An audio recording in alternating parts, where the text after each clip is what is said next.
अस्सलामु अलैकुम वरहमतुल्लाहि वबरकातुहू। बिस्मिल्लाहिर्रहमानिर्रहीम। मा काना मुहम्मदुन अबा अहदिम मिर रिजालिकुम वलाकिन रसूलुल्लाहि व खातमन नबिय्यीन व कानल्लाहु बिकुल्लि शैइन अलीमा। नाज़रीन, आज हम जिस हवाला से आपको वीडियो दिखाने जा रहे हैं, जैसा कि नाज़रीन इस बात का आपको इल्म होगा कि पिछले दिनों के अंदर एक जज ने कादियानियों के बारे के हक में बात की थी कि अस्तगफिरुल्लाह, कहा कि वो अब दावत तबलीग भी कर सकते हैं और अपनी वो इबादतगाहें भी बना सकते हैं। तो नाज़रीन, आपने वो सारी गुफ्तगू की सुनी होगी। तो नाज़रीन, आजकल इस हवाले से बड़ा यानी सोशल मीडिया पे बड़ी बातचीत हो रही है और ये भी आपको पता होगा कि टीएलपी के एक बुजुर्ग, उनको भी गिरफ्तार कर लिया गया इस वजह से। तो आइए नाज़रीन, हम इसी वाला से आपको मुफ्ती समर अब्बास अतारी एक वीडियो दिखाते हैं। उन्होंने बड़ा प्यारा जवाब दिया है इस हवाला से। तो फिर इंशाल्लाह नाज़रीन इसी वाला से हम भी गुफ्तगू करेंगे। तो आइए नाज़रीन मिलके वीडियो देखते हैं। क्या तमाशा बनाया हुआ है इन्होंने। अब आ जाइए फाइनल और लास्ट सवाल। हमारे मुल्क के अंदर खत्म नबूवत के हवाले से एक जज ने मुतनाज़ा फैसला दे दिया है। सबसे पहली रिक्वेस्ट जज साहब से, जज साहब आपको इल्म नहीं था, लेकिन सुन्नी वाबी शिया देवबंदी तमाम मकतबा फ़िक्र के उलमा ने मुत्तफ़िका तौर पे कहा कि जज साहब आपने पहला फैसला गलत दिया है, नज़रसानी करें, दोबारा ठीक करें। ये होता है कानून का एहतराम, ये है हमारे उलमा की हिकमत अमली। लेकिन दोबारा भी तुम्हारे कानों पर जू नहीं रेंगी। क्या कादियानियत नवाजी में तुम इतना आगे बढ़ गए हो? जज साहब आपने ये गलत फैसला दिया।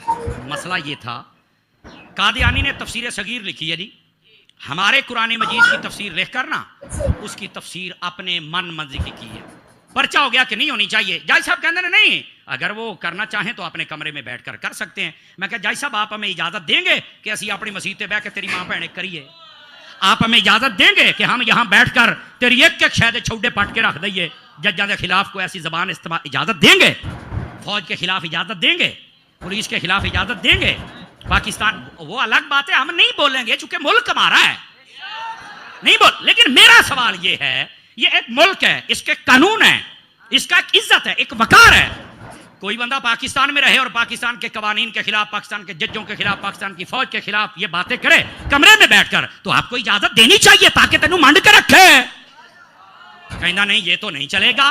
तो मैंने कहा अगर तुम्हारे खिलाफ वो चार दीवारी में कुछ नहीं कर सकता तो एक झूठा नबी डिक्लेयर करने वाला कादियानी, उसको चाहिए कि जो अपना झूठा नबी है उसकी जो झूठी वही है उसकी तशरीह करे।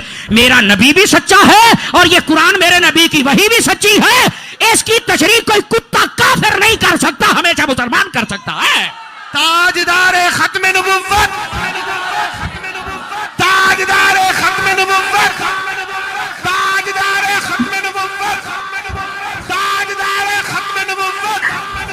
तवज्जो है भाईजान। जज साहब मैं आपको एक बात बतलाऊं, मोहतरम जज साहब आप ऐसे करें, अपने से पिछले जजों का रिकॉर्ड उठा लें और अपने से पिछले हुक्मरानों का रिकॉर्ड उठा लें।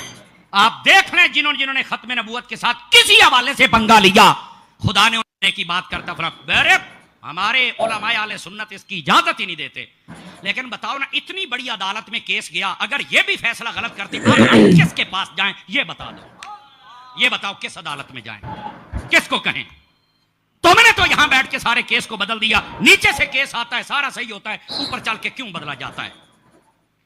जज साहब मुफ्ती मुनीब रहमान साहब से राब्ता करके माफी मांगो पूरी कौम से, माफी मांगो पूरी कौम से, फैसला वापस लो। और आप ये कभी फैसला नहीं कर सकते, वरना देखना आने वाले दिनों के अंदर कितनी तलखियां पैदा होंगी और फिर तनाज़ात पैदा होने का भी खदशा है। और ये फिरकावारियत किसकी वजह से हुई है? ये इसी की वजह से हुई है जो बंदा ये आज फैसले कर रहा है। आपको किसने कहा गलत फैसले करें भाईजान? क्या पाकिस्तान की सालमियत के लिए आप काम नहीं कर सकते हो? जय साहब करना चाहिए कि नहीं? बोलो ना, कौन इनको समझाएगा? आप किसके आलाकार हैं? आपको कोई उलमा की समझ नहीं आती, भेड़ बकरियां समझ रखा है। जिस दिन ये तूफान निकलेगा ना बेटा, तुमसे थमा नहीं जाएगा। और मैं बता दूं, यहां यजीद जैसे नहीं बचे, तू तो शाही कोई नहीं। इंसान बन जाओ, अपनी इस्लाह करो, अपने हाल पर भी मेहरबानी कर, अपने ईमान पर भी और पाकिस्तान पर भी, और उलमा के साथ खड़े हो जाओ। क्या करारदाद को मानते हो आप? ना फितना, ना फसाद, ना लड़ाई, ना झगड़ा, हम इसके हामी नहीं हैं। लेकिन खत्म नबूवत में कानून किसी किस्म की गुंजाइश और तब्दीली और इसमें नरमी और रियायत ये सोचा भी नहीं जा सकता। हर चीज हमारी सांसें बंद हो सकती हैं, पर खत्म नबूवत का बाब कभी हम नहीं बंद होने देंगे। ये बाप कौम को समझाते रहेंगे। समझ आ गई आप खत्म नबूवत के सच्चे सिपाही बने कैसे? नंबर 1, हुजूर के आशिक बने, सहाबा के आशिक बने, अहले बैत के आशिक बने, 5 वक्त की नमाज पढ़ें, कुरान पढ़ें, बाअमल बन जाएं, अपने वालिदैन की इज्जत करें, एहतराम करें। ये सब बातें जब होंगी तो आप सच्चे सिपाही होंगे। नारे लगाने तक न रहें तो मैदान अमल में भी नजर आए। अल्लाह हम सब का हामी और नासिर।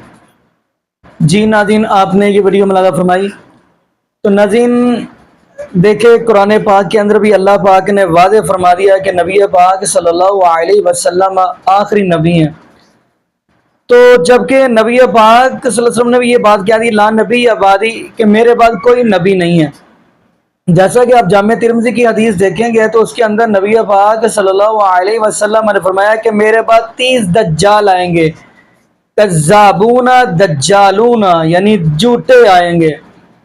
लेकिन ला नबी आबादी, मेरे बाद कोई नबी नहीं है। तो नाज़रीन मैं हैरान हूँ। तो फिर भी बंदा यानी नबी पाक सल्लल्लाहु अलैहि वसल्लम को अपना आखिरी नबी मानकर फिर भी दूसरे पे माज़अल्लाह अस्तग़फिरुल्लाह उम्मीद रखे। बल्कि ये मैं जुमला ये बात कह दूँ कि जिनके हाकिम के अंदर ये जज बोला है, शायद इनको ये नहीं पता इसको कि मोटरवे के ऊपर एक लाइट वाला, एक आंख वाला ट्रक नहीं चढ़ने देते, और ये एक आंख वाले को माज़अल्लाह अस्तग़फिरुल्लाह ये भी नबी मान के बैठा हुआ है।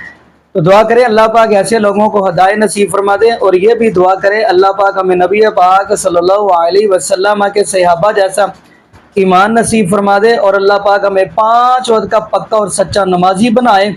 और अल्लाह पाक जितने भी इस दुनिया के अंदर बे औलाद जोड़े हैं, अल्लाह पाक सबको नेक नरीना से तंदुरुस्ती वाली, ईमान वाली, लंबी ज़िंदगी वाली औलाद अता फरमा दे। जज़ाकुमुल्लाहु खैरा, अहसन जज़ा। अस्सलामु अलैकुम व रहमतुल्लाहि व बरकातुहू।